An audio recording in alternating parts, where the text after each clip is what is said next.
tinggal di gubuk reot seperti kandang ayam.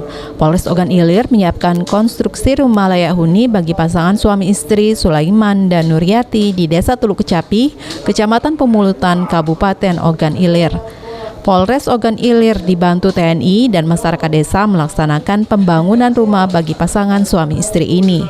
Pembangunan rumah Pasutri Sulaiman dan Nuryati dari tidak layak huni menjadi layak huni dipimpin oleh Wakapolres Ogan Ilir Kompol Hardiman didampingi Kasat Samapta dan Kapolsek Pemulutan.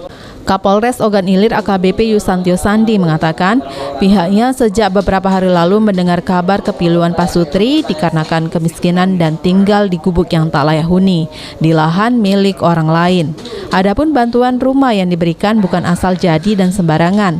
Pasalnya, Polres Ogan Ilir memesan 1 unit rumah bongkar pasang asal Tanjung Batu yang berkualitas. Pergantian rumah layak huni buat pasangan suami istri juga sebagai momen ulang tahun Bayangkara ke-75.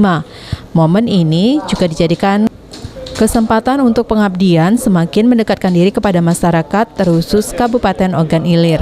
Ahmad Romawi, PAL TV.